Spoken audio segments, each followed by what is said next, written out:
Bonjour à tous et à toutes. Et nous continuons donc notre découverte, voyage découverte au travers des psaumes. C'est aujourd'hui le psaume 42 que je vous propose, toujours en m'appuyant sur les commentaires des pasteurs Maillot et Le Lièvre et du Père Vesco. Quand même, il faut rendre à César ce qui lui appartient. Donc je vous invite à lire ce psaume 42 ou 41 dans la numérotation catholique.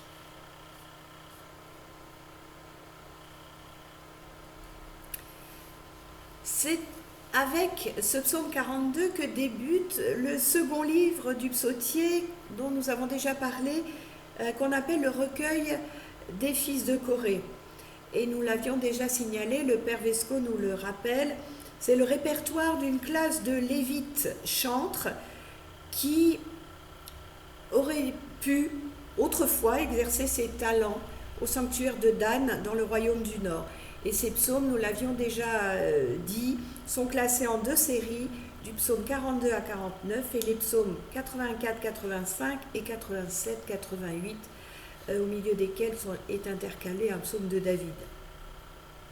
Selon la généalogie d'Exode 6, 16 à 21, Corée serait l'arrière-petit-fils de Lévi, un petit rappel comme ça. Vous pouvez retrouver son histoire vraiment tragique dans le récit de Nombre, du livre des Nombres, au chapitre 16, qui raconte la révolte dont il aurait été l'instigateur et ses conséquences funestes, en tout cas pour lui. Ses fils sont les ancêtres de ces Lévites coréites qui ont produit donc ces psaumes. Dans le livre des Chroniques, on les retrouve exerçant des fonctions au temple de Jérusalem. Chantres, portiers, préparateurs d'offrandes frites, nous l'avions déjà noté une fois précédente. Cela nous donne une idée de l'organisation toute hiérarchique et précise du temple, et ils sont supposés avoir été recrutés par David. Ils ont même laissé donc leur marque dans la liturgie, puisque, comme nous l'avons dit, 11 psaumes leur sont rattachés. Les thèmes en sont repérables. Dans une situation d'oppression, le peuple de Dieu, désigné sous le nom de Jacob, manifeste son attachement pour la ville de Dieu. Ces psaumes sont des chants collectifs pour la plupart qui permettent de découvrir ainsi certains rites liturgiques, donc un intérêt historique aussi. Dieu y est appelé plus souvent Elohim que Yahvé. Cela donc fait penser à un sanctuaire du Nord. Ils ont sans doute été relus ensuite et adaptés dans le royaume de Juda pour le temple de Jérusalem. La plupart des commentateurs lisent les psaumes 42 et 43 comme une seule prière.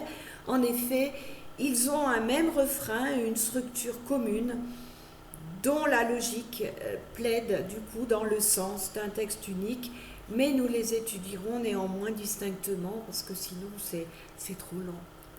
Ce psaume est une belle supplication, individuelle ou collective. Nous l'avons déjà souvent dit ici, la prière d'un seul homme a pu parfaitement être reprise comme le cri du peuple dans son entier, et inversement dans l'autre sens aussi, au fil des âges. Ce psaume a pu être à l'origine un chant de pèlerin. Loin du sanctuaire, le psalmiste aspire à arriver à se faire voir au visage de Dieu. On voit bien comment ce thème a pu être adopté par tout exilé, quelles que soient les raisons et le lieu de cet exil, aussi bien par un individu que par un peuple. Se faire voir au visage de Dieu revient à aller au sanctuaire, quel qu'il soit. Ce psaume se range dans le genre des supplications, sans qu'on puisse bien déceler un contexte historique, une cause particulière. On peut supposer quand même que l'auteur vit loin de sa terre natale. Alors, exil, déportation, diaspora, empêchement de quelque nature, nous ne le savons pas, même si les allusions géographiques situent le psalmiste en Palestine du Nord, près du mont Hermon. Mais du coup, ces empêchements, quels qu'ils soient, nous parlent évidemment, à nous qui sommes encore un petit peu limités, de moins en moins, mais un petit peu limités encore. Ces données géographiques d'ailleurs peuvent être tout à fait métaphoriques, d'où les précautions que nous avons à prendre toujours en lisant nos textes bibliques, à ne pas les prendre au premier degré.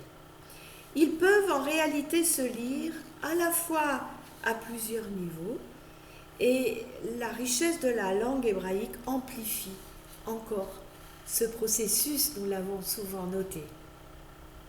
Quoi qu'il en soit, notre psalmiste vit des heures bien sombres, en exil, loin de son Dieu, entouré d'ennemis qui ne partagent pas sa foi. Il se souvient avec émotion de sa participation active autrefois à la liturgie.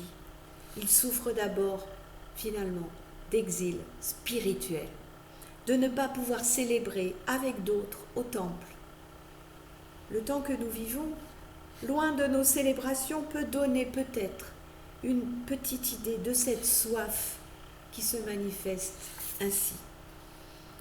C'est une des raisons pour lesquelles d'ailleurs je me réjouis de partager ce voyage dans les psaumes avec vous, comme une manière de vous rejoindre par-delà les écrans et sans geste barrière. D'ailleurs, j'ouvre une parenthèse ici, n'hésitez pas à nous faire des retours sur nos publications web, Culte et Psaumes, sur vos attentes, celles qui sont comblées, comme celles qui peut-être tarderaient encore à l'être. Nous ferons au mieux pour répondre à vos aspirations, ces aspirations spirituelles dont nous voyons là combien elles sont importantes. Revenons à notre psalmiste, qui voit son âme comme une biche assoiffée qui soupire ou aspire après les eaux. Le verbe employé exprime la soif des animaux au temps de la sécheresse et de la désolation. Loin de Dieu, donc, le psalmiste est comme à l'agonie.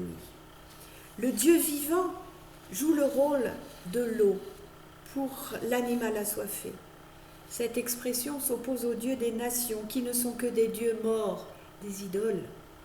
Le Dieu vivant manifeste sa puissance et sa vitalité dans la vie du psalmiste.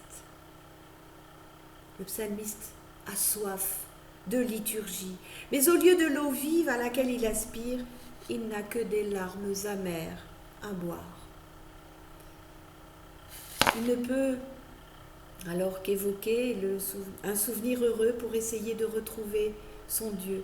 Il écoule son âme, on avait déjà vu cette belle expression, comme on verse un liquide en se souvenant des célébrations liturgiques d'autrefois. Le psalmiste se reproche alors à lui-même son découragement. Son âme fond, mais elle gronde aussi. Il y a du tumulte, elle n'est pas au repos. Le psalmiste souhaite alors que revienne en lui le chant d'action de grâce de jadis.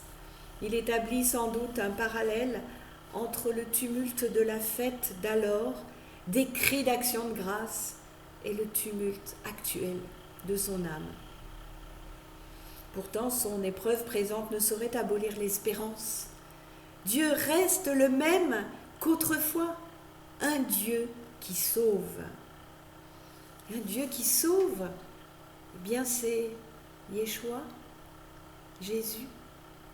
Dieu, bien longtemps après ce cri du psalmiste, a manifesté avec force qu'il était véritablement ce Dieu qui sauve, en nous envoyant son Fils. Dans ce temps qui est le nôtre, et même si nous nous sentons exilés quelque part, géographiquement ou spirituellement, encore limités dans nos retrouvailles liturgiques, nous pouvons entendre la venue du Christ comme la réponse aux cris de ceux qui ont chanté ce psaume au fil des âges. Dieu était, est et reste le Dieu qui sauve, le Dieu vivant.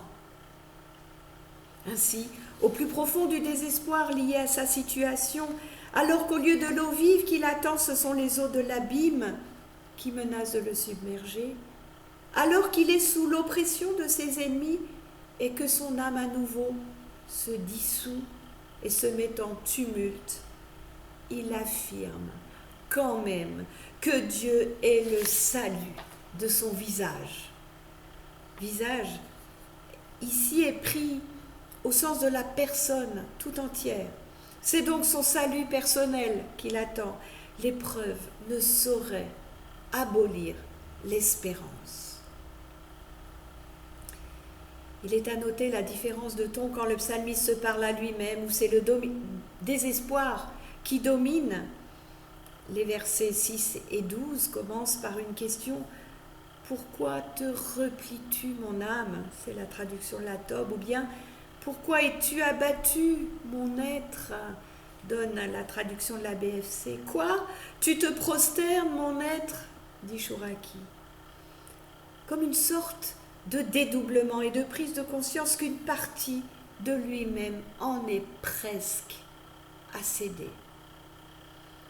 Mais dès qu'il s'adresse à Dieu, dès que sa lamentation se change en prière, le ton change et l'espérance renaît et se manifeste. Il est le salut de mon visage et mon Dieu.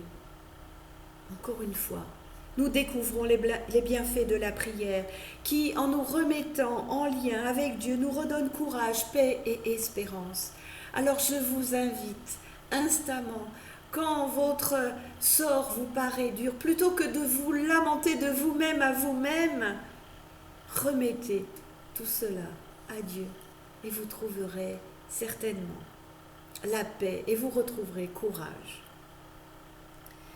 Alors en ce temps qui est le nôtre et qui est encore un peu bousculé malgré tout, incertain, nous pouvons méditer utilement sur cette manière de cultiver en nous cette paix et cette espérance dont nous sommes appelés à témoigner nous-mêmes pour les autres dans la grisaille de notre monde.